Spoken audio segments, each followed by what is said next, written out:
Have you gotten your tickets to So Mote That Con yet?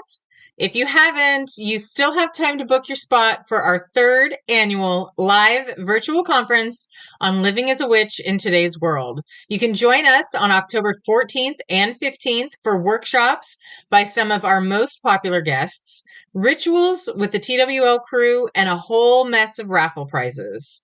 Plus, we have a live keynote with Laurell K. Hamilton, the New York Times best-selling author of the Anita Blake Vampire series. Other presenters include Phyllis Karat, Diana Rachel, and our very own Courtney, and many, many more. We'll be talking everything from hexing to hoodoo for liberation to the goddess Freya to making magical spaces accessible. Can't make it on the day of the event? Don't worry, because everything will be recorded and sent to all registrants after the event. So get your tickets ASAP at thatwitchlife.com, and we will see you on October 14th and 15th.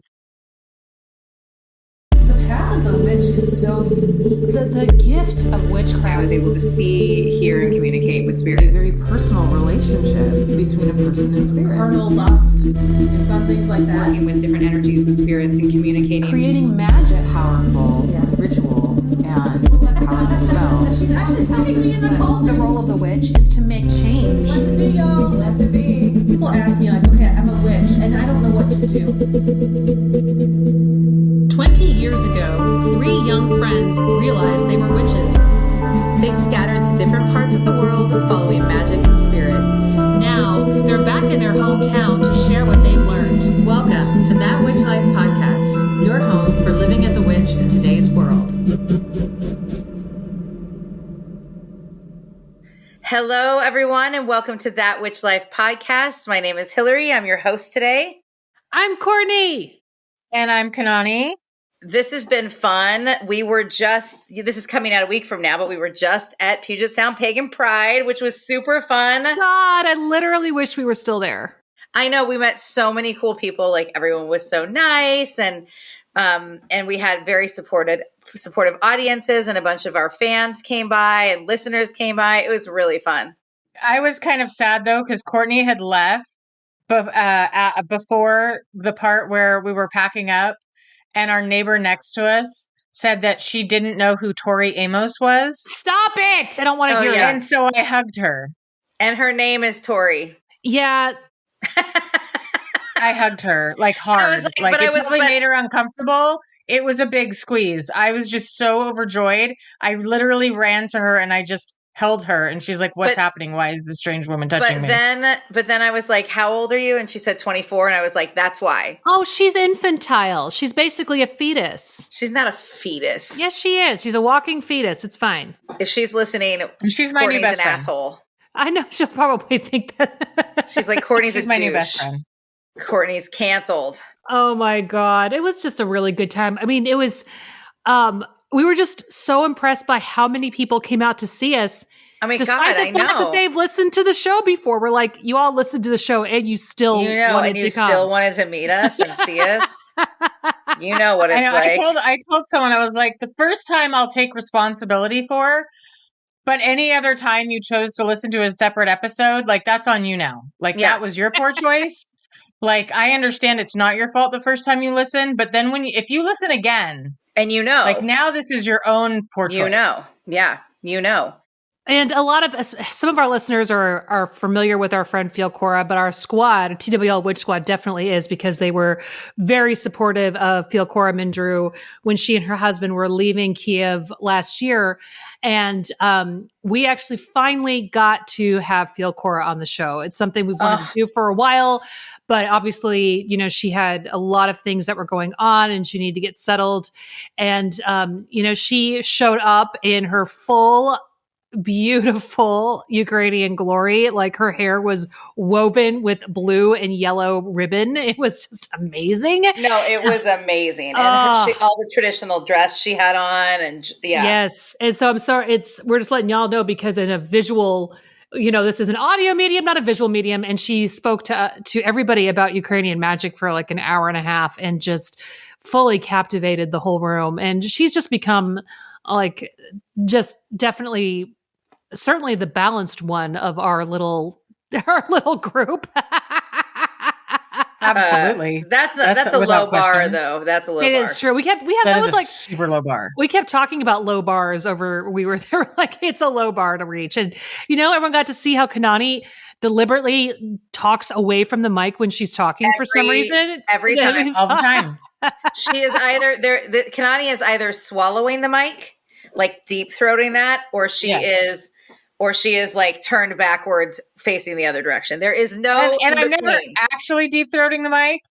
I always keep it like far from me, and yet somehow I'm still so loud that it sounds like I'm trying to swallow it. So I don't know. I'm just here. I just show up. Just here. I'm just And here. we have I have to say, like, the Pagan Pride stuff was super, super fun. But I have to say, like, with many of the events that we've done, the Hillary Kanani after party shenanigans on Saturday night were amazing. And Hillary, you have got to tell everyone about the spa that you took me to.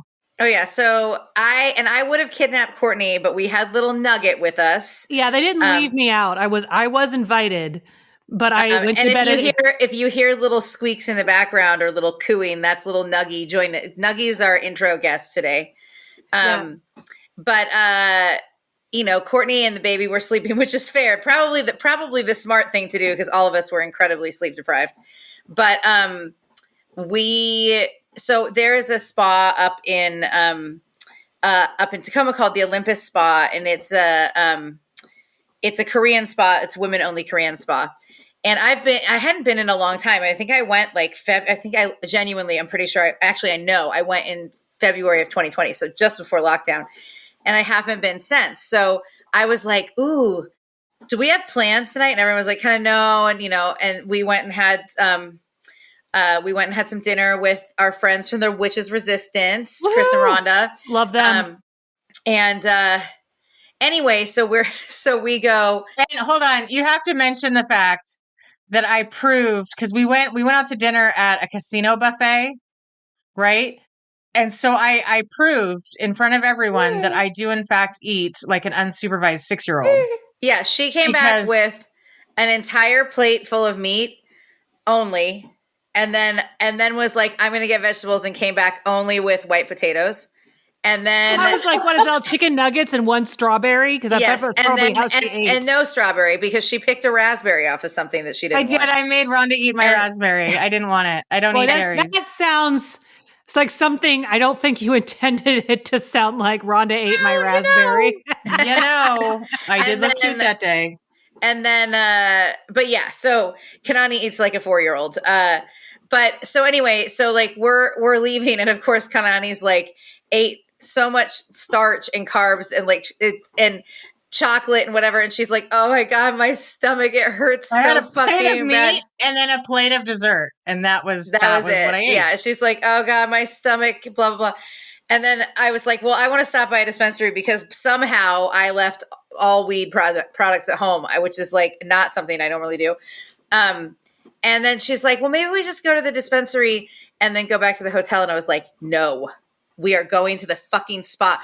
We get there and Kanani is like, holy shit, because the spa is beautiful. It's like multiple different types of hot rooms with different minerals, a salt, a sand, a jade room that's heated. Well, and you had me at being naked. You're like, no, it's a naked spa. I'm like, naked and warm, yeah, beautiful things. And I convinced Kanani to at least do one full cold dunk while I suffered. I was like, I'm going to stay in here until you get in. So I just sat quietly in the cold plunge while we convinced Kanani. Okay, that was one of the most like strange moments of my life, because we go in, so they had the place is incredible, and we are absolutely going back if for no other reason. Just I will drive 2.5 hours just to go there. And so we sit in a hot like jacuzzi tub, so you're getting really, really, really warm, and it feels wonderful. And I'm sitting in front of the jets, and it's just amazing. Which, by the way, I did find out boobies do float.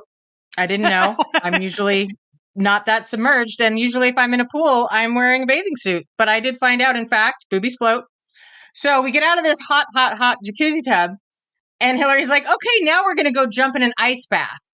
It's and not, I'm like, well, to be fair, like, let's be clear. It's not an ice bath. It's 60 to 63 degrees, and it is warmer than an ice bath. It's an ice bath. It's terrifying.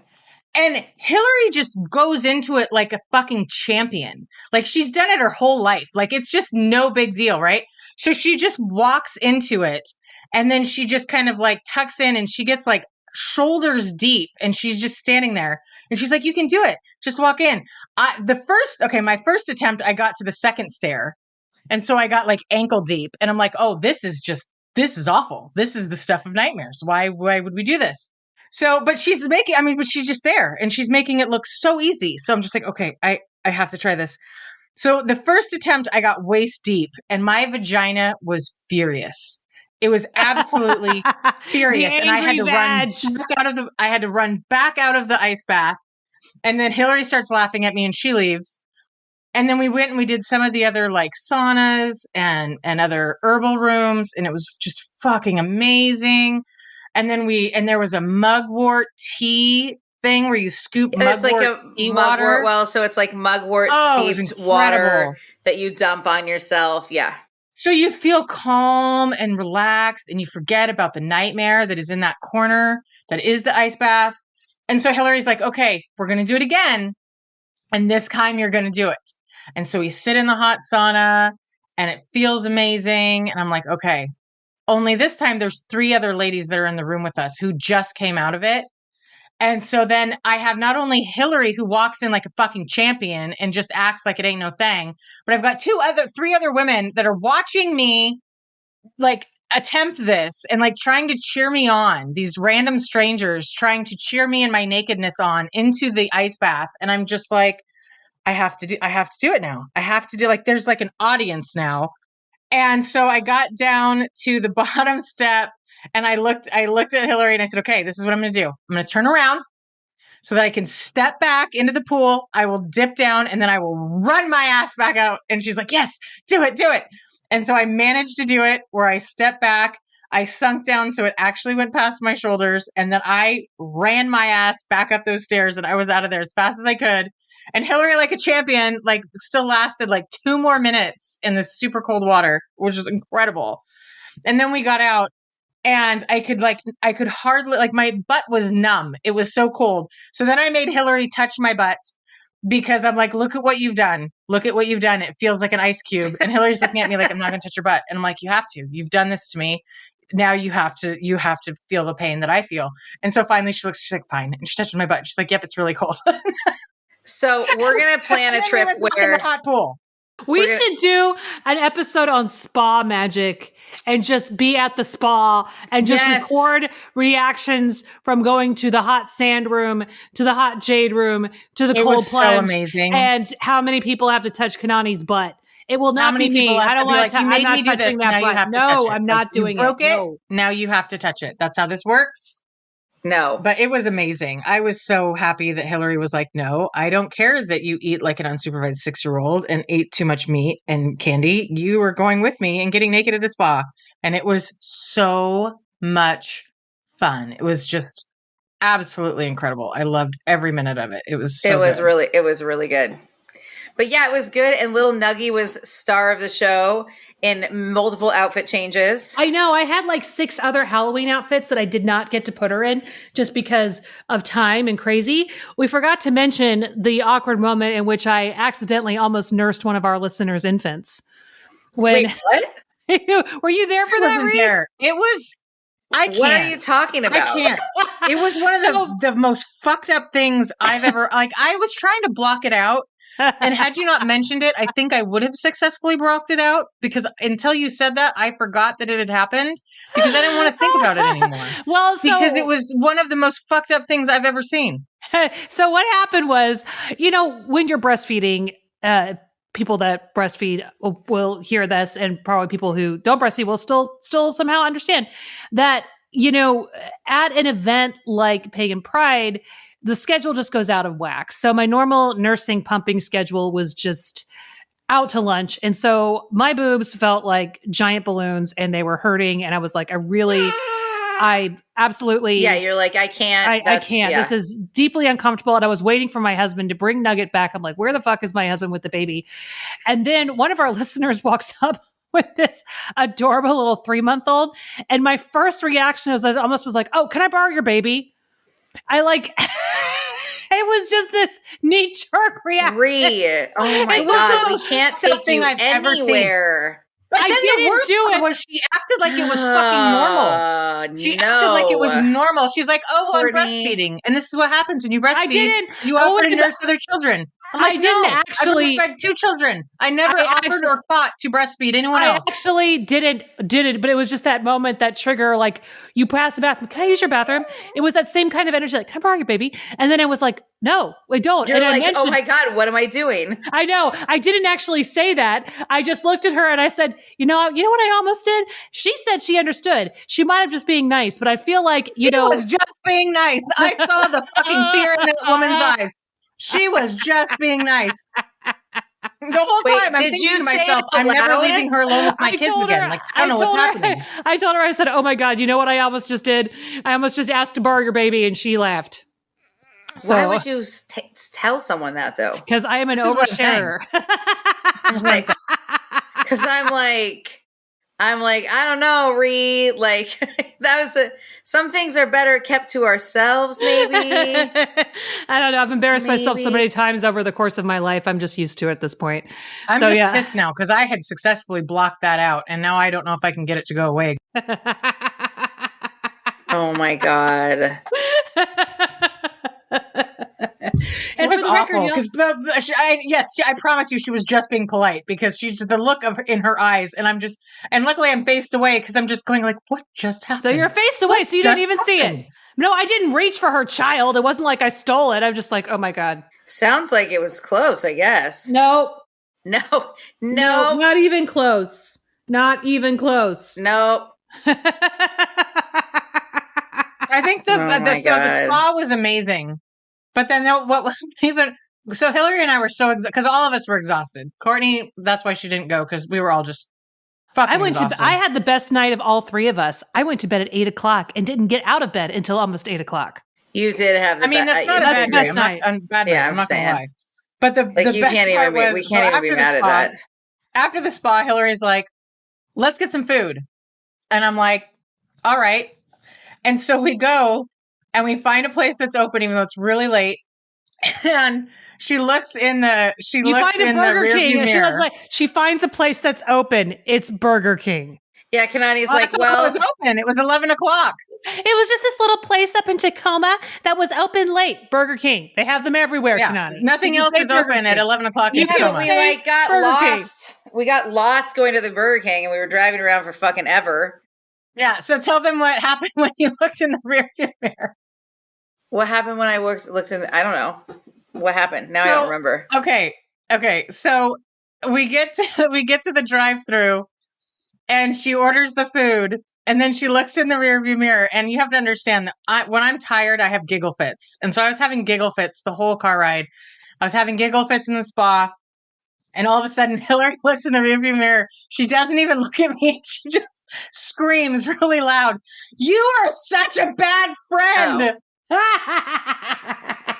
Yeah, It took you long enough to find out. You know, like I removed all my makeup before I went to the spa, but then you go into a steam room and it like steams the rest of like any residual mascara off. And it was all over all over my eyes, like everywhere. And this bitch doesn't I'm talking to the lady at the front desk like there's not fucking raccoon mask. I literally looked like I had, when you do when you're doing a skeleton and you like black out your eyes, that's what it looked like. And I'm like, are you fucking kidding me? You just let me walk past this lady and talk, not just like leave. Leaving is one thing. I had like a full 20-minute conversation with this woman as we shop. Kanani had probably a 40-minute moment to tell me that there was makeup all over my fucking face. And instead of being a good friend, she chose being a bad friend. That's what she does. There cannot be any clearly. surprises. The best part is, the most fucked up part is, Oh my when she looked God. in the rear view and she screamed that, I knew exactly why. Dude, because you're a bitch. Because you're a bit. Why, if you noticed it, why on the fucking earth would you not do something about it? You've met her. I wasn't thinking. I was like, who cares? Oh, you were thinking. Like, it's late. Who cares? Like, I wasn't wearing makeup. I'm like, who cares? I didn't think anything of it. No. Also, you Ree, said that, I knew exactly why you're mad. It was by far, you are far from the first person to walk up to the person at the desk. I don't know what their role is called officially, and have mascara on your face. No, for sure. But I was with someone that could have said that there was makeup on my face. Well, and then Hillary, you made the mistake of the next day is that that when Kanani was walking around with ink on her nose, because the people at the coffee shop like wrote her order in Sharpie marker on the lid. And so that was stupid. Yeah. Why did you tell her? Why didn't you just let her walk around with ink on her nose? I'm not a shitty friend. Oh, but that called for being a shitty friend. That was asking for it. I don't believe in being a shitty friend. Just because you two have poor friendship skills. Now, I would have told you about the makeup. Now, you know that's true. Yeah, but you would have not told Kanani about the makeup, which makes you a bad friend also. I would like preemptively revenge, because it's like, no, this is revenge for something I know you're going to do in the future. No. Like, because I just can't. No. Just further proof that Hillary is a better person than all of us. I believe that wholeheartedly. Yeah, well, it was I'm not even mad about saying it, because the reality is, are you kidding me? What fucking psycho doesn't tell someone that there's shit all over their face? Fucking psycho. Right there. Right there. So what was really funny too is, so she bought me as like a pre-birthday present. She got me a shirt from the place. It's true. And it says, "I've been to the naked spa." And it was really cute. And so after we closed down on Sunday and we're going home and we're going to have to sit in the car for 2.5 hours. So I was like, okay, well, I want to take my dress and my shoes off. Even though the second day I wore my leopard slippers. I'm like, I just want to put on cozy car clothes. And so I put on my yoga pants and my new shirt that says, I've been to the naked spa. So when I came home later that night and saw my kids, are so excited, and they're giving me hugs, and we missed you. And we're so happy to see me. And I'm like putting all my stuff away. And my son runs over to me, and I take off my jacket and I unzip it. And both my kids stop because they see there's words on it and they read it.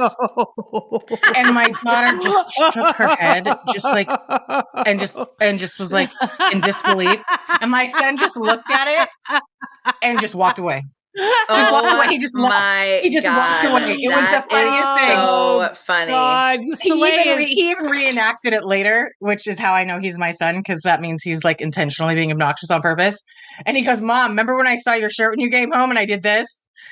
He stares at me and he just turns around and walks away. Soleil so you were not as big of a fan of that shirt as I was. Soleil isn't mad. She's just disappointed. Yeah, she's disappointed in you. Yeah, exactly. Again, how could you let her down like this? It's bad parenting. Kind of what I do. Bad parenting 101. In other chaos and bad friends, we're having a bad friendship with Eventbrite right now. Because for some reason, and we cannot figure out why this is the case, but if you go to the Eventbrite link for So Mote That Con, which, by the way, if you're not sure what So Mote That Con is our yearly 2-day virtual conference. This year, it's taking place on October 14th and 15th. This Saturday. Yep. So this Sunday. Yeah, exactly. So when you're hearing this, there will still be time to get tickets. It is a great lineup. We really lucked out.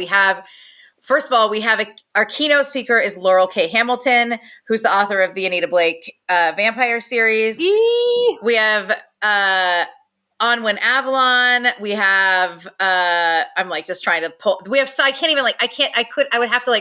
we could literally do, we are doing Phyllis episodes on each of this. Going to be there. Phyllis Curott is going to be there. Irene Glass.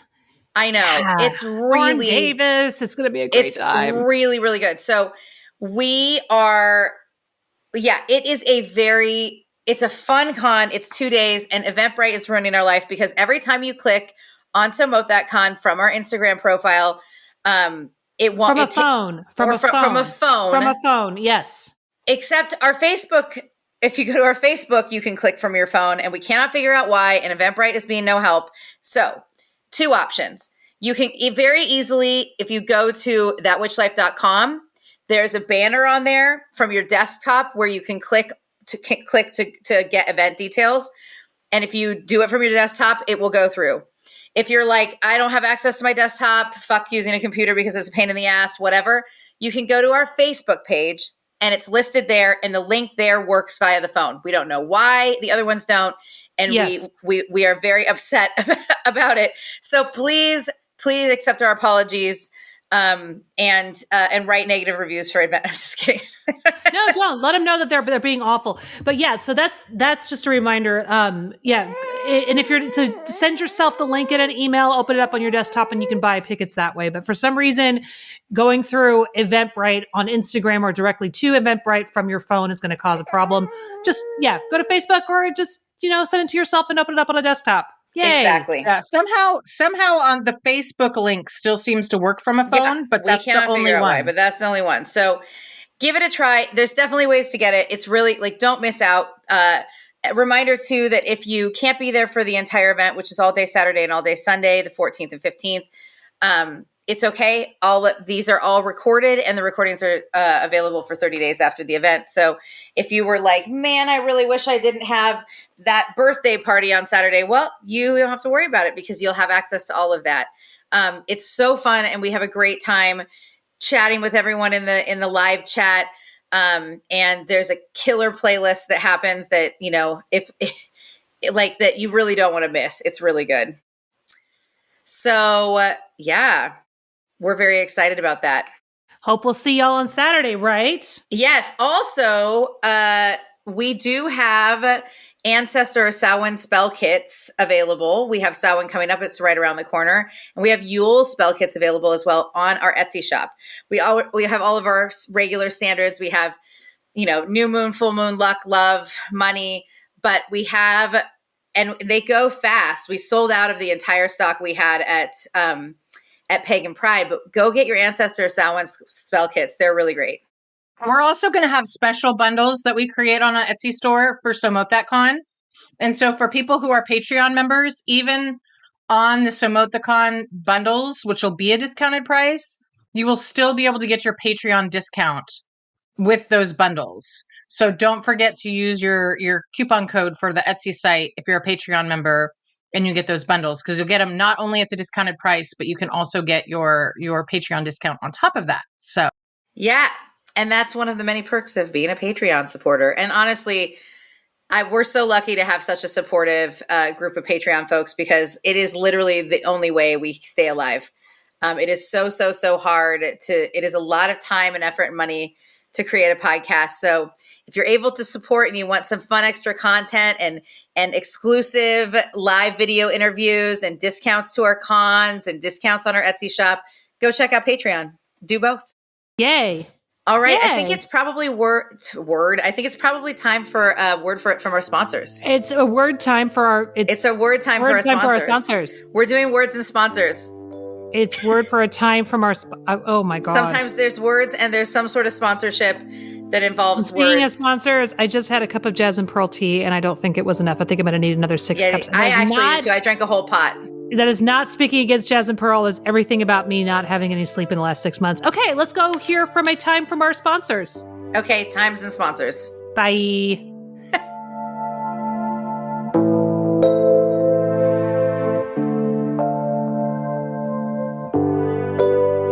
I am so excited that we are joined today by Mawiyah Kai EL-Jamah Bomani, who's going to talk to us not only about her upcoming So Mote That Con workshop, but also her book, Conjuring the Calabash. The book is about Black girl magic, queer girl magic, straight girl magic, trans magic, and bisexual magic. The book is about giving yourself the power to be fierce. In it, Black women are hierophants, magicians, empresses, and high priestesses. The book is authentic and unapologetic. It's a guide to magical spirituality that empowers women of color to take back the power to heal and shine under their own strength. It is written by an accomplished hoodoo practitioner, and the book features spells, recipes, and rituals that help readers like you rise out of the constrictions around them. The calabash is a gourd and is a sacred vessel in Yoruba cosmology. It's the ultimate emblem of female fertility. Sharing folk traditions, personal stories, and her favorite songs and pop stars, Mawiyah shows you how to bless your gourd with love and reawaken your fullest potential. She teaches not only how to cast spells for better sex, money, and success, but also how to empower the men and children in your life. An inclusive and intersectional voice in contemporary hoodoo, Mawiyah will help you become as fierce as Beyonce herself. Now you can go to Llewellyn.com and save 20% now when you pre-order Conjuring the Calabash with coupon code CALABASH23, CALABASH23. The coupon is valid through November 1st. It's not valid in conjunction with other discounts or previously placed orders, and you do need to be logged in to your Llewellyn.com account for the coupon to apply. Check out this book. It is amazing. It is magical. It is inclusive. It has so much good information for not only yourself, but also the men and children in your life. It's a wonderful book, and I can't wait to hear more about it. We have gotten so hooked on wearing our Blessed Be jewelry. Their pieces are the kinds that become your wear everyday signature items. They are, because they're so delicate and discreet, they are broom closet friendly, and they give your witchy jewelry, more of an upgrade, a special touch. It is very tasteful witchy jewelry that is perfect for your everyday wear. You can wear it in the conference room. No one's going to know, but you're going to know because you are magical. And it's made by witches, and Blessed Be Magick has got something for every witch, regardless of their status of being in or out of the closet. I am freaking out and love their new anklet collections and sets that they have right now. They have a triple goddess anklet, a pentacle anklet, and they have a Hecate's wheel bracelet and anklet set, which, yes, I have in fact purchased. I absolutely love anklets in the summertime. There's just something about having pretty jewelry on your ankles when you're wearing your summer dresses and in short season. It's just spectacular. Yes, that new collection is absolutely gorgeous. I mean, frankly, everything Blessed Be Magick does is gorgeous. I have a number of their pieces and I wear them regularly and always get complimented. They have over 700 plus 5-star reviews, like 700. That's insane. And they ship worldwide. Yes, it is perfect. It's beautiful and magical.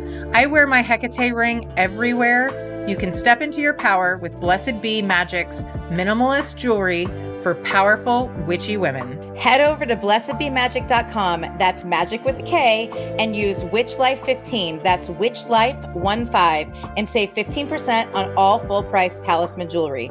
Trust me, with as much shopping as you're about to do on this site, you're going to want that 15% off. Thank you to Blessed Be Magick for being an episode sponsor.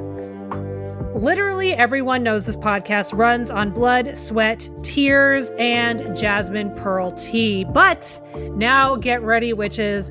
Our beautiful friends at the Jasmine Pearl Tea Company have some new blends for this summer. Oh my God. Seriously, everyone knows how obsessed I am with tea, and I am extra obsessed with Jasmine Pearl. Fortune's Fool, which is a pu'er tea for those looking for a more sophisticated tea, is insane. I am in love with it. Plus, it has pigs on the wrapper, which makes it extra amazing. I need all of that tea. They're insane. And everyone knows that coffee is my jam. One of the ways that you can get me to drink tea is when you have some sort of a mint tea. And the Northwest mint is absolutely fantastic. It's something that you can make in a large brew and you can put in your fridge so that you can drink it cold during hot months. And it is absolutely marvelous. Yeah, and also the blackberry fig, which can be enjoyed either hot or iced. I mean, it's the end of the summer. Iced tea is still the thing, but the nights are getting cooler. And so this is a really great one to have around during the transition from summer to autumn. Also, you've got the equinox. It's a great herbal for this coming month and the change in the seasons. And it contains herbs that can be sometimes beneficial for those of us with uteruses. You really, really need to go check out these teas at thejasminepearl.com. Save 10% with coupon code WITCH2023. That's WITCH2023. And you get free shipping on orders over 35. So get those orders in. Thank you so much to the Jasmine Pearl Tea Company for being an episode sponsor.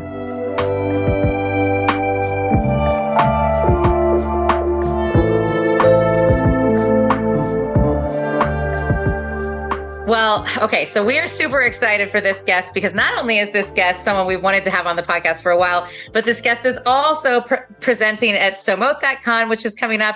Very exciting. We are super excited to welcome Mawiyah Kai EL-Jamah Bomani, who is a native New Orleans writer and spirit woman. Mawiyah's writings have appeared in the Crab Orchard Review, Dark Ethos, Catch the Fire, Freeform Magazine, Beyond the Frontier, Kente Cloth, Fertile Ground, Family Portraits, Chicken Bones, a literary journal, Survival Digest Quarterly, From a Bend in the River, Thicker Than Water, The House of Misfit's Guide to Spiritual Enlightenment, and Women's Issues and Feminism in the 20th Century. She is co-writer and director of the play Brown Blood, Black Womb. She is the recipient of Southern Black Theater Festival's 2012 to 2013 Playwright of the Year Award for her play, Spring Chickens. Mawiyah is also the author of the plays Crow's Feet, Bourbon, Men of the AmonRa Society, and Hair Anthem. Mawiyah is an educator, 8th generation witch, Egun Medium, Priestess of OYA, and the Yoruba system of spirituality, and she is addressed divinely as Iyanifa, Faniyi, Aboyade, Mawiyah Bomani.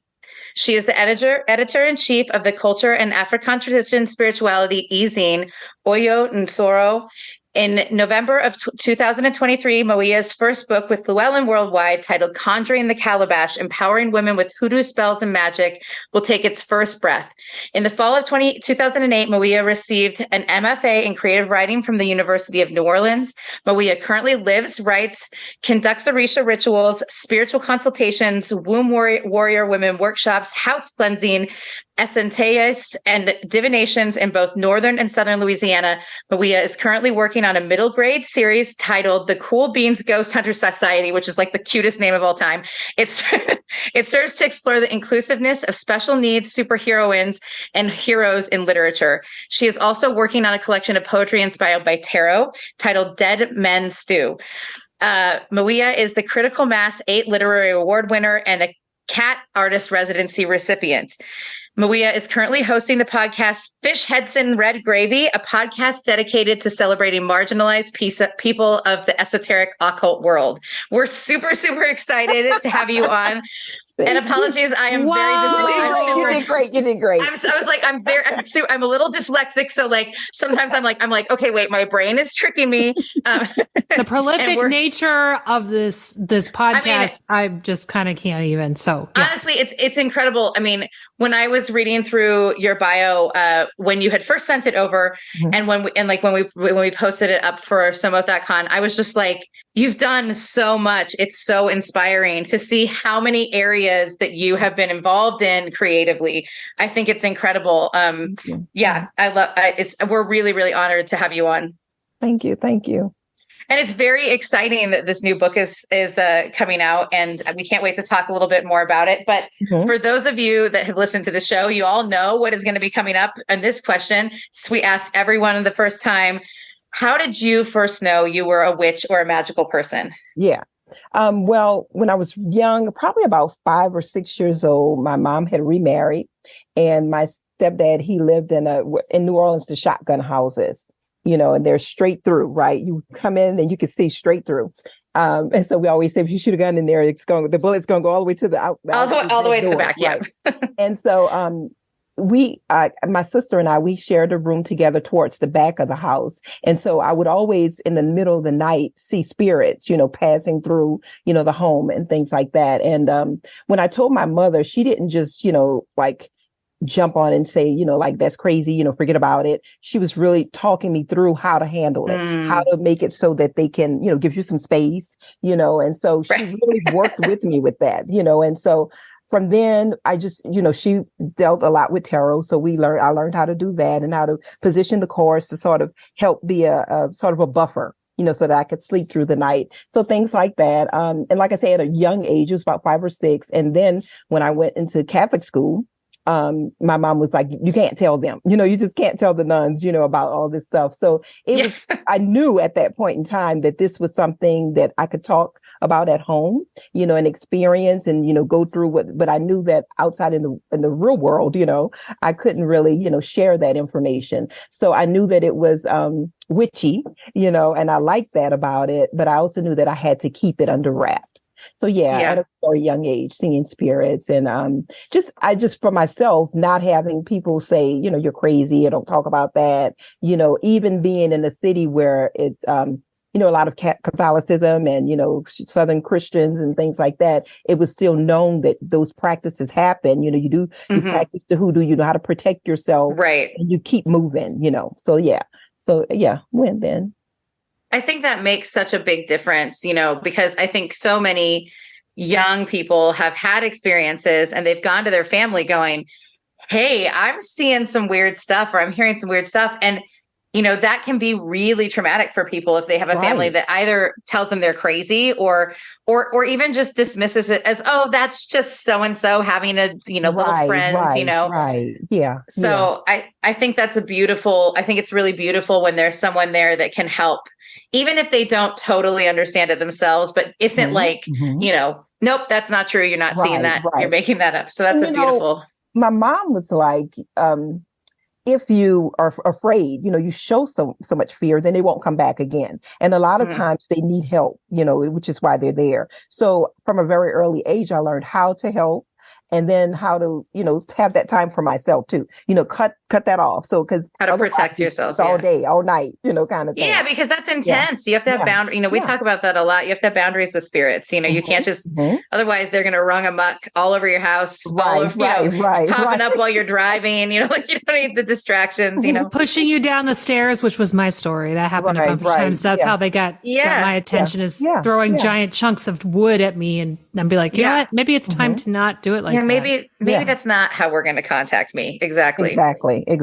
Yeah. And so even something as what people think a lot about today, going to thrift stores and stuff like that, things like that. I couldn't, even at a young age, it's like being around all of these things that belong to someone else, all this energy. So I really had to, back away from those kind of things. And, we love to do it, especially when we're young, right? High school, get some of the best things you can find to wear. But a lot of that I learned very early, to really protect myself from. So I felt fortunate in that regard, having someone who didn't, sort of push it away, talk to me about it and help prepare me for it for the future. So yeah. Yeah, and I think learning those. I mean, growing up, my mom was. I mean, my grandmother and my mother were very intuitive, and they didn't really. I don't think they had the words for it, but they would say, "Oh, the universe." I got, or the angels or God or whatever, but they, they had these premonitions that, they didn't really have the right language for. And my socially mom, acceptable witchcraft of the 90s. Correct. Yeah. Right. And angels in the universe. And angels in the universe. And it's, it's interesting too, because as I got older and my mother, had kind of, gotten older and explored, that connection more, like we were able to talk about it more openly. My grandmother would just go, oh, I don't know. I just know these things, it was just like, it was very, so they did it, I think that, a lot of times we did, I felt very grateful to not have people that thought I was crazy, but I also, I didn't know. I mean, when Courtney and I, and Gennady, we've known each other since we were teenagers. So, we all experimented and made some terrible errors into how we did things because we didn't know how to protect ourselves or how to have boundaries or how to make sure that we weren't dragging, spirits back to our house with us, just, opening a portal to some weird dimension. We didn't know what we were doing. So I think it's very powerful when there is knowledge in the family, that can be passed down. And so that, you're not figuring those out by trial and error, but that there's some people to tell you how to protect yourself. That's really beautiful. Mm-hmm. I'm just trying to wrap my mind around 8 generations of witches. I know, right? Like being able to trace a lineage, just even plain even just knowing plain old lineage for 8 generations. I can't. Mm-hmm. But then also to know that they were witches. That's right. And if it was 8 generations long, we know. I'm sure that you probably suspect that it went back even further before that. Certainly, yeah. And I'm just One of the things that, before initiation into Ifa, Yoruba society, there is sort of like a spiritual reading that's done. And so there's all of this in the night. And so they really contact all of these ancestors to figure out, what they feel about what you're about to embark upon. Is this the right path for you? Or is your ancestral lineage saying you need to go a different route? And so that's where the 8 generations of women came forward to say, I did this, I was here, and this is what you need to do. And a lot of it didn't just stick with the Yoruba culture. It was a lot of Vodun, and then there were women who spoke from the Akan, area. So and it was a all night thing. We started probably about 8 o'clock and we didn't finish till about 6 the next morning. Oh my goodness. Because all of these spirits have to have their say. You're not rushing them on. They have to say whatever it is that you need to do in reference to or in regards to clearing up that particular path of your bloodline. So so I'm sure it was more than that, but by that time it was time to just close it all. At that point they said, okay, we're gonna draw the rope here. Right. You can't cross. Sorry, I'm sorry. We're at max capacity. Right. Okay, we can only do so much. At this body in this time. So yeah. Yeah, that's fascinating and beautiful too. And so that's wonderful. Yeah, that's amazing. I love that. So you have this new book coming out, and it's really exciting. It's called Conjuring the Calabash, Empowering Women with Hoodoo Spells and Magick. Mm-hmm. First of all, before we ask about, sorry, I just had to catch my breath. Before we ask about what inspired you to write this, can you tell us what calabash is, what that means? It's a gourd, and it is in African society. Sometimes it's used as an instrument, and there's a skirt that's placed around it, and sometimes it's beads. There are beads on it. Sometimes there's shells on it. And sometimes it's sliced open for water, for rituals, for food, if you're going to lay out something you want to prepare. But the story with the gourd is just that there's a man and a woman who live inside the gourd, and they can get along or they can choose not to get along. But working together would help them better sort of complete their work for the society, for the community. And so my whole thing about the gourd is we've always dealt with a lot of issues, especially in the African American community, men and women, are we going to get along? And especially with social media, it's a lot of, you need to do this for us, or you should do that for us. And this isn't working. So I thought if we have this coming together in the gourd, then we could work through a lot of issues, social issues together and solve some things for ourselves, but also for the next generations to come. Yeah, thank you for clarifying that too. Because when I looked it up, I was like, okay, this is a gourd. But then I was like, is there a second meaning? Mm-hmm. Is that something that you have talked about as you came into your practice? Was Calabash involved in talking about that community together as part of the practice? Yeah, it was. In like I said, in Ifa and Yoruba society, we can play it as an instrument, but we always talk about it in regards to Obatala, how we think, how we harness that energy of, just communicating. Because a lot of times we don't do that anymore. It's so much, texting and all this, and we don't have a face-to-face communication to help solve problems. So yeah, that to me, that fit into what I wanted to do with the book. I wanted to talk about magic, but I also wanted to talk about the magic of communication. It's a lost art. It is such a lost art. And I mean, I think that we undervalue how much we lose in communication via text, because you can't sense someone's feelings. You can't sense their energy. You can't see their facial expressions. Right. So you're reading everything flat. And it does, that's such a hard way. And it's a very quick way to argue. It's exactly.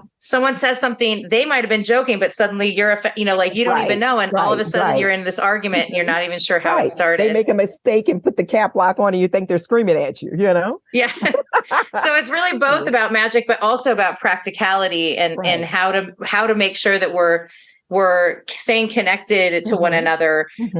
Because if we're fighting all the time, what good are we for each other? Right. And that's why I thought that it begins with the woman, but I wanted to include, our men, the men, and then children as well as the elders, because the community involves all of us. We can't just push aside a certain group and say, we're just going to focus on us. We have to heal everybody, Yeah, absolutely. So when you talk about wanting, I know in the book you talk about that part of what your goal is to empower men and the men and children in your life, in our lives or your life as well. What do you see as that disconnect, or where do you feel they're being disempowered? I know there's the disconnect in communication, but what's the missing link there?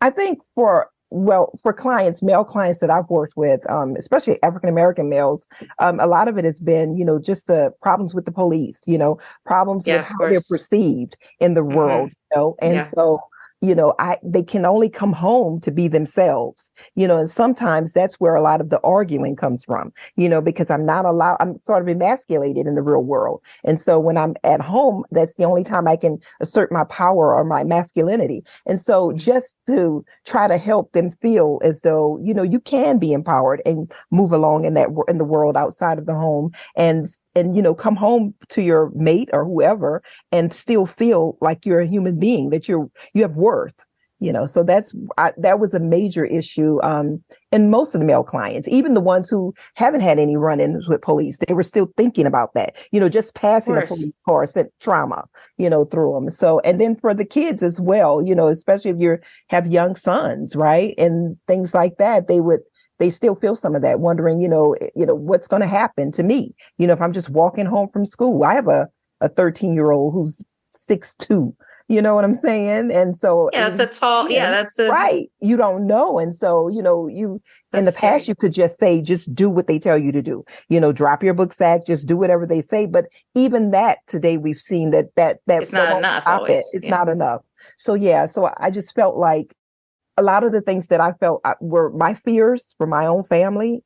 I knew that other people were feeling it too. And I just feel like if we can come together and have some kind of healing, we can heal ourselves and help heal each other, then we could reach it out there, and make sure that we're all protected.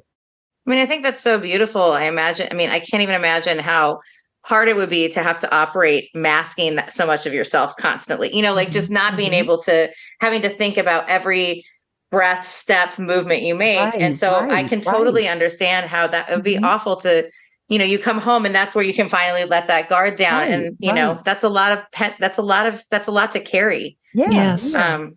Yeah.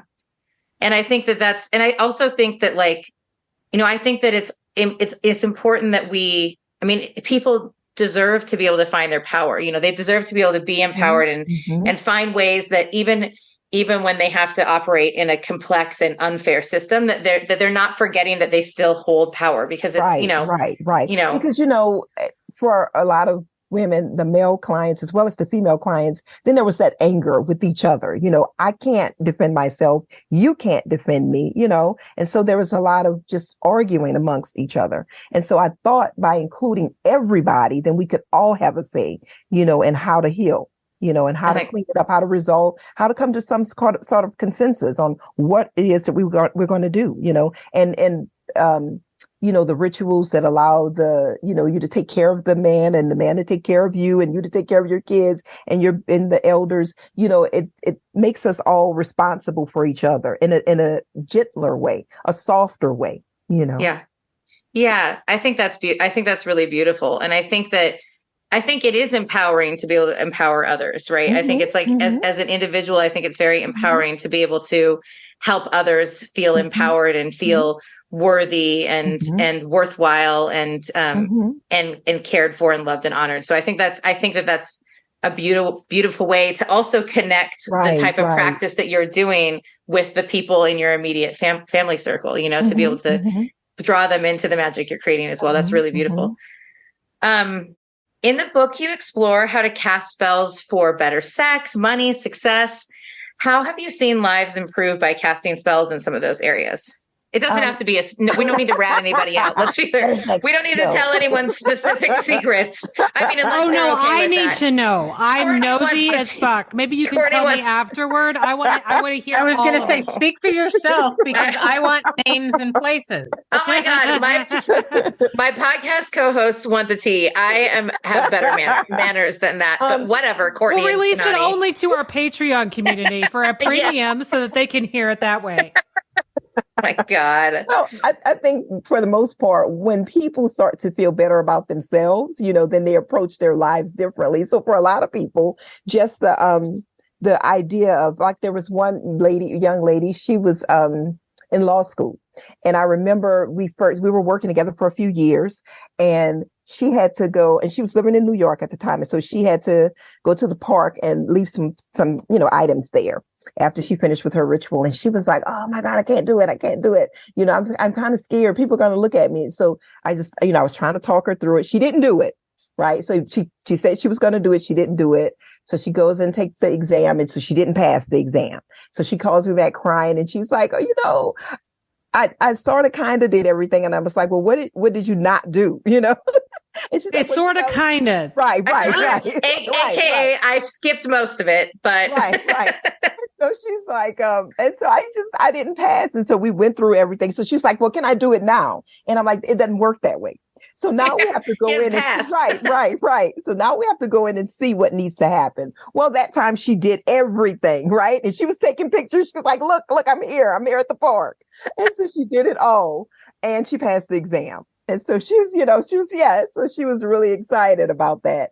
And so, you know, that's, like I always tell people, you know, if it's, you know, your prescription is your prescription. You know, it's just like when you go to the doctor, you have to follow the prescription, you know, and I think a lot of times people want you to do all the work. They don't want to do any of the work, you know, just do it for me. And then I'll wake up tomorrow and I'll have the lover of my dreams. Not how that works. I mean, it's right. It's fine that you look directly at me when you said that because it's not wrong. So it's okay.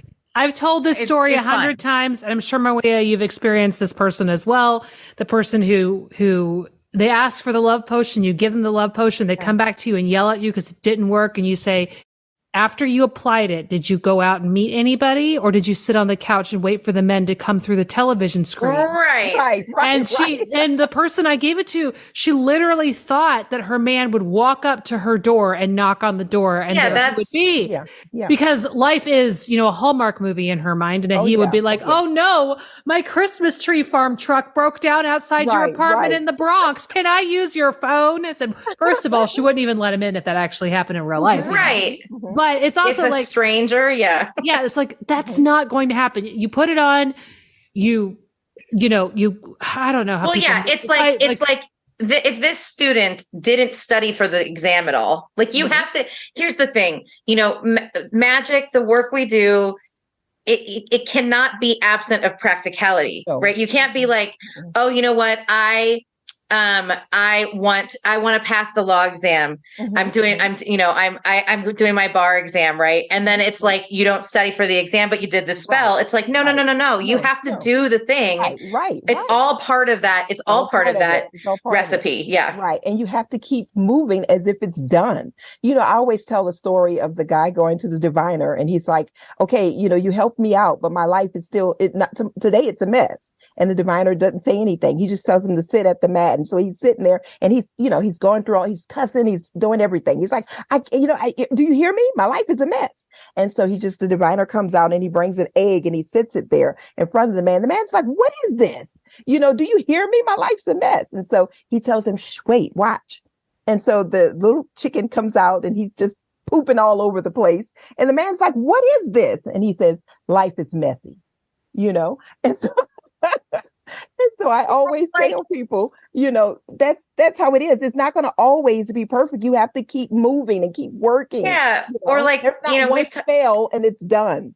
Yeah. Well, or we've talked about like people who are like fighting legal battles. They're like, oh, I need legal help. And we're like, okay, right. We can do this spell, but you also need to talk to a lawyer. Like, it's like, you have to have the magic is not ignoring the resources that you have. It's enhancing the resources that you have. It does. It enhances it. Mm-hmm. Yeah. 100%. That's so funny. Yeah. It's always the people who are like, oh, but I did this thing. And you're like, yeah, well, people aren't going to just like poof into your house. Like, you got to go meet people if you want to meet a partner. You can buy a blow up doll, I guess. I don't know. Yeah, exactly. And that's kind of the same, but not really probably what you're looking for. Let's see. So what are some misconceptions that you think that people have about hoodoo? I know there's many, but where do what are those? And, is there anything that you wish people knew? I think that for a lot of people, because it is an, steeped in initiations and things like that, they sort of don't give it the respect that it deserves. It's like, okay, anybody can do that. So it's not as important as, say, for instance, Orisha work or Vodun work or things like that, where you have to be initiated. And so they missed the whole opportunity to look at how it's a liberation magic. It was born out of resistance. So a lot of times if they really look at the history, then they would be really proud of it. And I find that a lot with the African American community as well, especially since we have this resurgence of African traditional spiritual systems, people are rushing for those and they kind of like, okay, well, maybe I can get with that, and they really miss the point that it is built out of that resistance, and it is the resistance of our ancestors in this country, so. Yeah, I wish people would really study a little bit more. Just give it its due, Yeah, understand the context of how and why. Right. Yeah. Right. But we're so into, it's got to be showy. It's got to be, I did all this for it. And, and you could look at a person, anybody, and you won't even know that they're a hoodoo practitioner as opposed to somebody else who may be walking around with all of this pageantry on and you think, oh, okay, I know what that person does, Yeah. Some of the most intense hoodoo practitioners I've met, like faded t-shirt, blue jeans, right, smoking a Marlboro, something like that, very unassuming, and then you just get red. Right. And that's what you want, right? You want those, because that those people are really serious about what they're doing, right? Yes. They didn't get up in the morning just to, hey, look at me. I'm a poster child for hoodoo. You don't even know it. So unassuming. Yeah.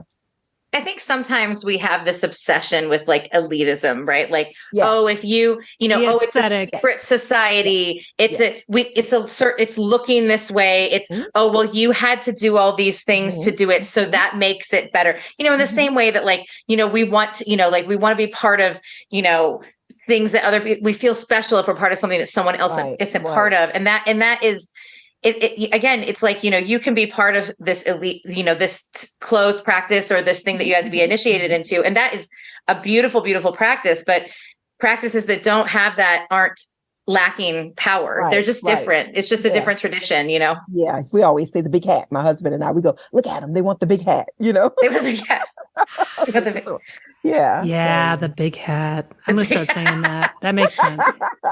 It's true. You're like, who's wearing the biggest hat in the room? It's like, now you know. It's usually me. I'm a big hat person. Like I wear giant hats. Oh, wow. We just called you out on the podcast. I was called out in the intro. I'm called out like literally every this whole podcast for doing something untoward. It's okay. It's okay. Oh my gosh, that's so funny.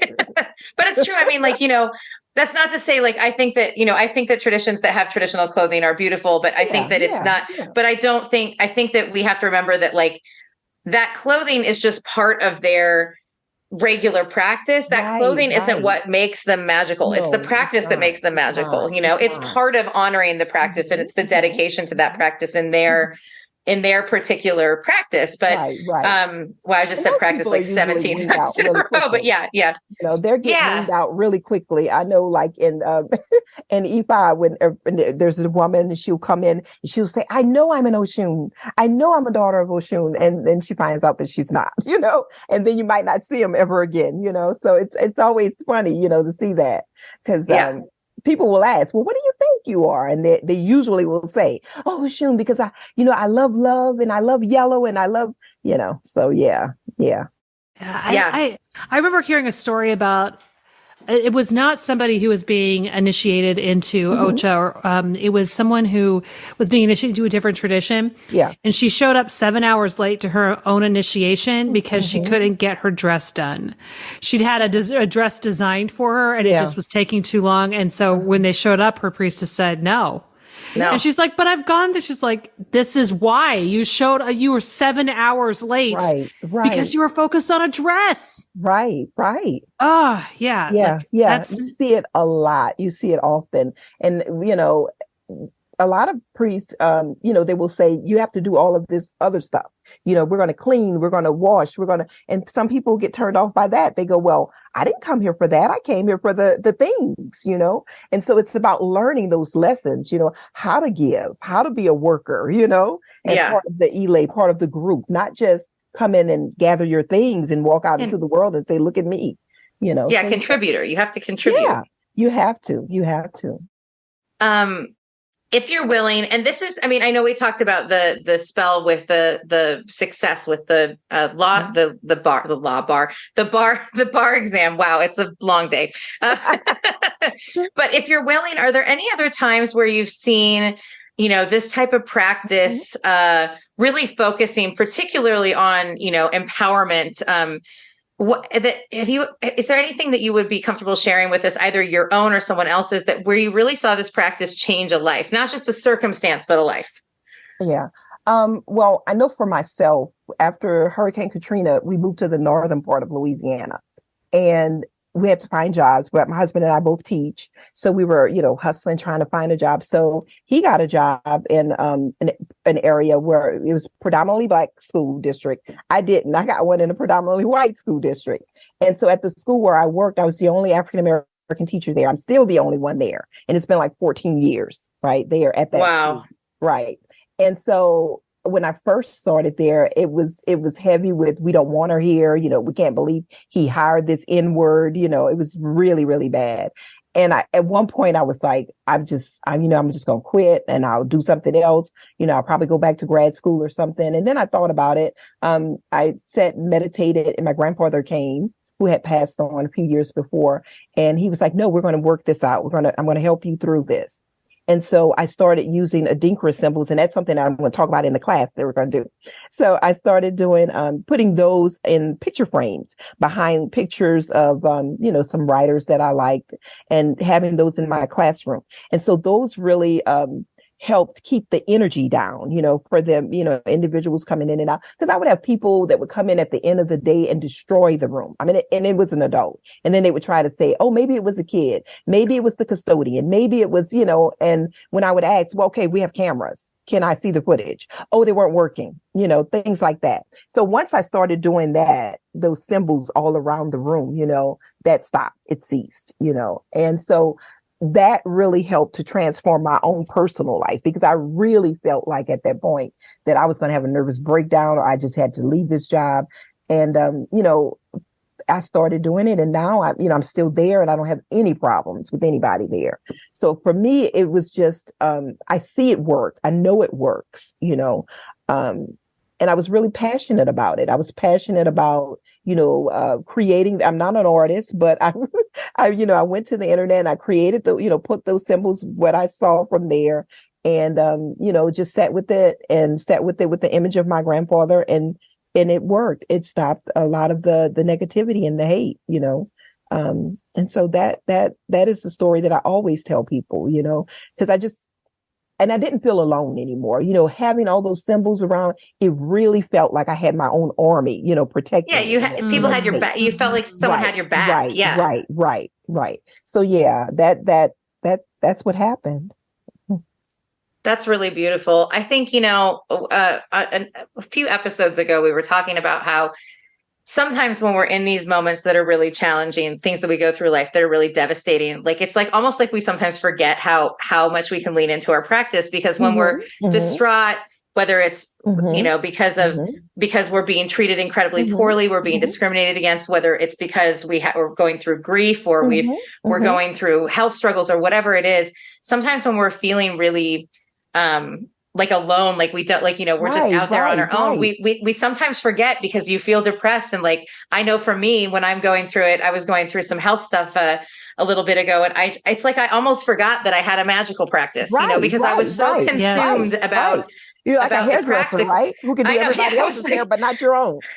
So I'm like, oh my gosh, and I'm sitting here like, I just don't know what to do. I don't have any help. I don't know what to do.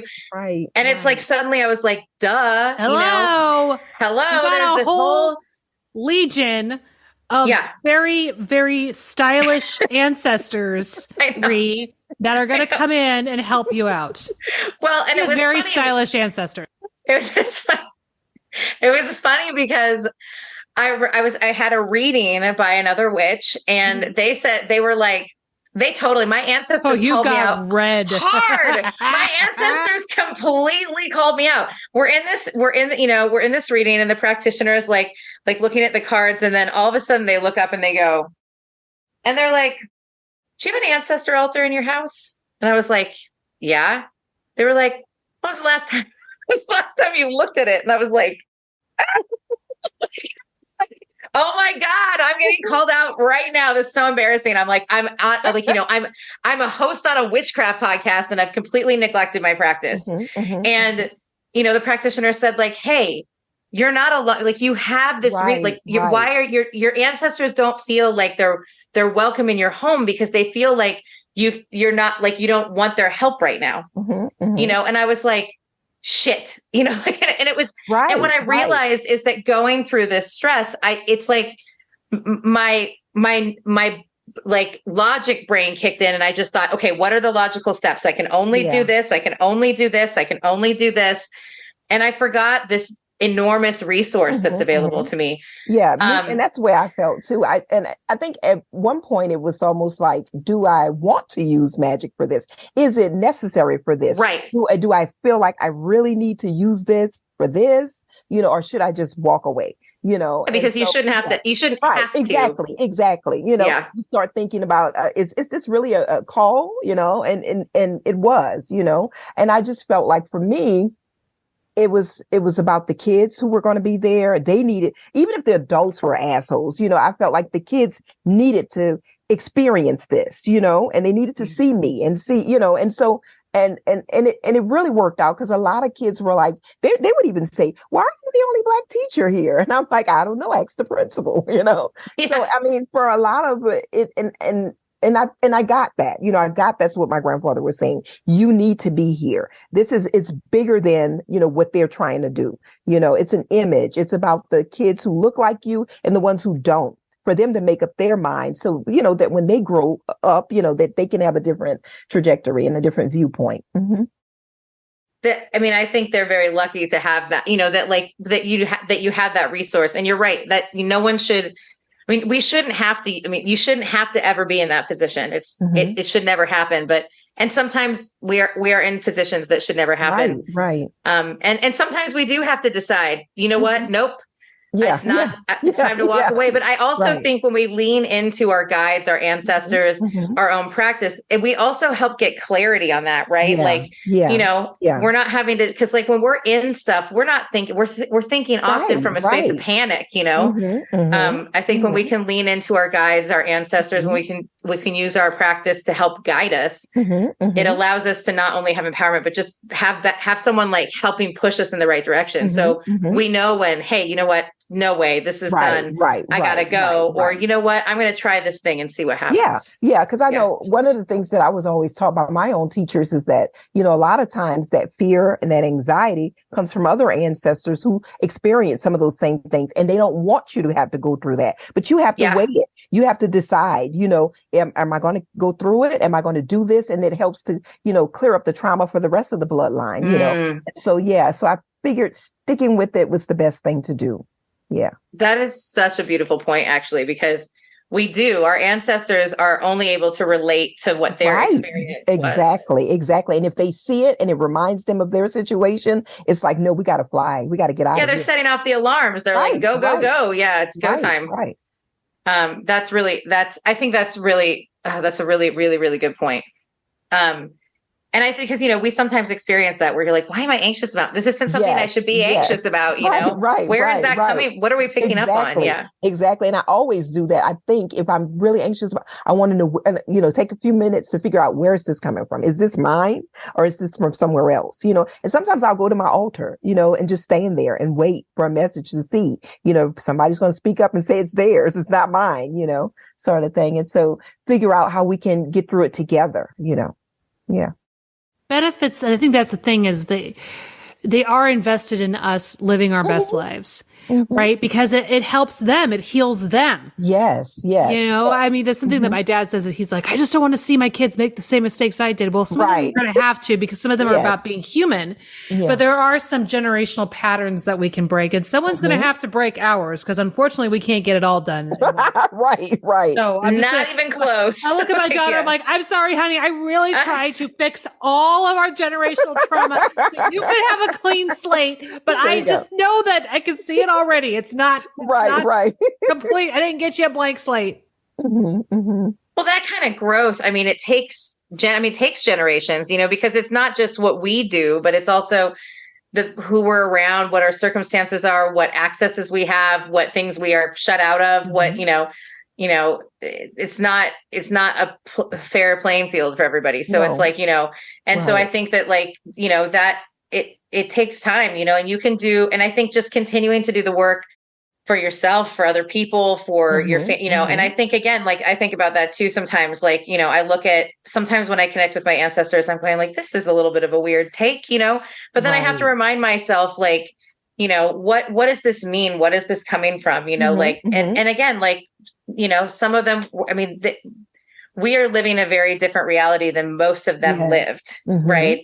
So, and while I think sometimes a lot of stuff transcends that gap, I think that sometimes when it's a trauma thing, that trauma is in our DNA. It gets passed down, it's it's there. It gets passed down as part of our own survival, for us to survive. And as we adapt, as we move on. So it makes sense that type of energy can linger sometimes. So that's a really good point. That's a good point to tap into. And I always do that too. If I'm feeling a certain way, I try to go, where is this? Is this me? Right. Am I just tired? Did I eat? First things is always practical. I'm like, have I eaten recently? Did I drink water? Practical. Am I anxious? Because my boss knows sometimes he'll go, have you eaten? And I'm like, why? Oh, okay, right. I'm really anxious right now. I'm also the same. Do that with Hillary when Hillary's having a really bad day. I'm like, Reed, did you eat today? And usually she's like, well, yeah, I totally did. I had half a piece of toast about 17 hours ago. I'm like, right. Okay. So I always try and think so when I'm feeling a certain way, when I'm trying to examine something, I always try to first be really practical about it. Is there a reason I'm feeling anxiety because there's an imminent danger right now? Is there right? Is there an external factor? Did I drink too much coffee this morning? Did I, have I eaten? Did I drink enough water? And then once I've gotten to it's not the usual things. What's really going on here? And then I'm trying to see if it's someone else's energy. Did I bring that home with me? Is it an ancestor? Is it, It's a good way to weed through it. Sometimes we don't know when you're a sensitive person that senses other people living and dead. It's could be from anyone. It could be right. Yeah. So what?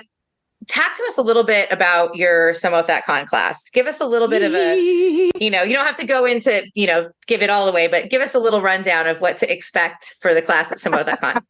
Well, I want to start off by talking about soil, collecting soil from different areas, but using the soil with, like I talked about the Adinkra symbols, using the soil with the symbols. A lot of times people think about, the churches and the graveyards, but I want to talk about strip clubs and, places like that. Yes.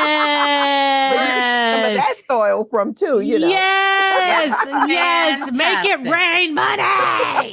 case for in our case you're not and our money, right? Yes. I want people throwing money at me. Yes. In case that's actually really genius. And in I case don't you want to get on a pole. I just want to sit on the couch and have the money thrown at me. Here's the thing about that. I have some friends that dance and mad respect, but I would break my entire ass neck. Like it would be done. I had a friend who she told me, "Hey, Courtney, get on the pole." I'm like, "No, because I will break everything. I'm going to sit here and watch and dislocate an arm, That's exactly why I'm much more comfortable on the couch. That's where I would like to have the money reign. I'm like, I can't make it to the car without tripping on something. So like, I think a pole is well beyond my coordination skills. But it's funny that you said, I laugh because like Portland, Oregon is known for strip clubs. So like we're up in Portland and there's more strip clubs per capita in Portland, Oregon than anywhere else in the world. So I was just like, oh my God, all this opportunity to go. Cause that is money. That's money energy. That is money energy, right? Or cause 100%. Yeah. So just some places that we don't always think about like that, and talk about how we can use some of that soil to bring about abundance in our lives. That's so smart. As I walk out the door to the strip club, I go, Courtney's like, honey, can you watch the baby for just a second? I'll be right back. I'm going to the strip club. He's like, excuse me? Yeah. And then he would just shake his head and go back to watching the baby. He would go, this has something to do with Hillary. And then he would he'd roll his eyes. And then that would be it. He'd be like, it's Hillary and Kanani causing shenanigans. He's like, I don't want to know. I don't want to know. And he would just go back to just go. I mean, that's pretty much his response most of the time. I'm ignoring you. I don't want to know. Is that Hillary? I don't even want to know. I don't want to know. Well, that's super exciting. And I love that. I mean, I think that it's right now, I think there's so much going on in the world and there's so many things, stressors financially, emotionally, from a justice standpoint, from a social justice standpoint, from everything, the world is it's a heavy place, and I think that it really is. I think skills, the ability to know like where you can harness things from a practical sense, like, that you could go down to, the strip club on the corner, or you could go down to, right? And how much fun would that not be? You and your girlfriends can go and get some of that soil. When we go to pass out Christmas presents at the strip clubs, we'll take so we do, so we do a thing, and it's like stripper Christmas, stripper holidays. So we go to like on Christmas Eve usually, or right around the holidays, we go to the clubs and we go to the dollar store. We've gotten like a bunch of little mini wrap gifts. We wrap them all, like hundreds of them. And then a whole crowd of us dressed in like ugly holiday sweaters and funny clothes and stuff, go to the clubs, hand them out, shower the dancers with money, and leave. And so I'm like, this is when we collect. Cool. It's amazing. We're like, you're here on Christmas Eve. I'm going to make sure that your Christmas Eve is awesome. The dancers were opening the presents, and they were like funny glasses or little hats, and they would put on the glasses, and then they would do their amazing dances on the pole in their dollar store glasses. It was the best. It was the best. True. That is so sweet. And then visit Mawiyah, we'll go. Yeah. I want to go. I want to go now. It's so fun. And then and every time we do it, they're like, you're back. They're like so excited about it. So I like that. So we can be harnessing not only money energy, but also joy. There you go. Yeah. Yep. Yeah. I love that. I like it. So other than So Mote That Con, what is next for you? I'm working on another book. So it's still with Hoodoo, more working with the saints, working with and how to create your own trust, your altar work, things like that. So yeah. Yes, I love that. Deck. We're hoping for a tarot deck too. So oh my gosh, please, yes. That would, you know what? There are so much fun. A lot of people out there would love that because I'm meeting more and more witches who also identify as Christians, or they're looking, they're trying, they want something that's maybe not deity focused, but they don't want to appropriate. And then the saints, pretty all purpose. Right. Some saints, some folk saints, maybe not so much, but in general, like a lot of the Catholic saints are pretty much like, they can go they're anywhere. Accessible. Yeah. Yeah. They're kind of like mayonnaise. They go on any sandwich. It's good. There you go. So this, I think there's a lot of people are going to be into that. Yeah, that's really exciting. I'm actually going to be in your neck of the woods the week after So Mote That Con. I'm going to be down in New Orleans. So Whoa, go ahead. All right. I'm very excited. So is there anywhere I need to either go or not go? Do you have any quick tips for me? What do you like to eat? Do you eat anything? All of the things. All of it? Everything. Okay, no all right. vegetables. She doesn't eat vegetables. Just nothing vegetable related. Nothing There are healthy. No kale. Do you drink? You drink? Oh yes. Oh, okay. Well then, okay, Pat O'Brien's. You gotta go. You gotta go. Pat O'Brien's done. Yes. I'll go to Pat O'Brien's. You Absolutely. get that hurricane, and we'll talk. Oh yeah, will I've get a done that. I've done the hurricanes from I'll Pat take O'Brien's. a picture, and I will go to Pat O'Brien's. There you and I will go. drink You post that picture, girl. I want to see We it. are going to get the drunkest call from you of all time. You're going to be like, hello? And I'm going to be like, oh God, you went. Okay, you went. Done. I love this. I'm so excited. But quickly before we go, where can people find you if they want to follow you, find your books, find more information about what you're doing? My website, Mawiyah Kai EL-Jamah Bomani, definitely there. Instagram, Twitter, all of it. On Instagram, it's Twitter, it's Yawoya, Yawoya. But everywhere else, it's Mawiyah Bomani. So yeah, fantastic. For them to find. Yep. Mawiyah, thank you so much. This has been so great. And we're so excited for your class at So Mote That Con. Yeah. We love you too. Seriously, we're so grateful. And we can't wait to see your class. And we're so grateful that you're coming to join us for So Mote That Con. And we're excited. You invited me for the class. Oh my gosh. I'm excited. Oh my gosh. I'm so excited. I just started. Okay, I made sure I'm following you on Instagram. So when I'm drinking the hurricane, I can tag you. Yes. In my do that. I told you I would do it. Are you sure? I mean, she might be like naked on a bar. Are you sure? Me one at my house just because you're drinking one. Research I have to do it. You yourself. cannot drink alone. I have to make one at my home. It's called sympathetic magic, Kanani. Through booze. Okay, I'm sorry. Okay. I love it. Oh my gosh. Have to make one when you post that. We all have to drink something. Oh yeah, we'll do it. I agree. We'll do it. I've told my friends I'm going with. I'm like, my only itinerary is I need to have a beignet every morning. There you go. With my coffee, and I need to have something to drink that night. That's it. Well, you got anything it, in girl. between, I'm open for whatever. There you go. There you go. I love it. I see a poll in somebody's future. She's going to be on a poll. Yeah. Yes. Money magic. Yes. Thank you so much. I want to see that one too. Oh yeah, we need those pictures also. Post those. All right, girls. Thank you. But yeah, thank you so much. And for those of you listening, thanks again for tuning in, and we'll talk to you next week. Bye, everybody. Bye. Thank you for listening to That Witch Life podcast. Our music is by Dustin Schultz, editing by Corey Drake. If you like what we do, please subscribe, rate, and review us on Apple Podcasts. If you want to support the show, you can buy us a coffee or check out our merch on our Etsy store or join us on Patreon for bonus content, ad-free episodes, or to join our witch squad. We are on Facebook, Twitter, and Instagram. For show notes, audio transcript, or to ask us a question to answer on a future episode, go to thatwitchlife.com. Until then, keep moting that shit. We will talk to you next week. So mote it be.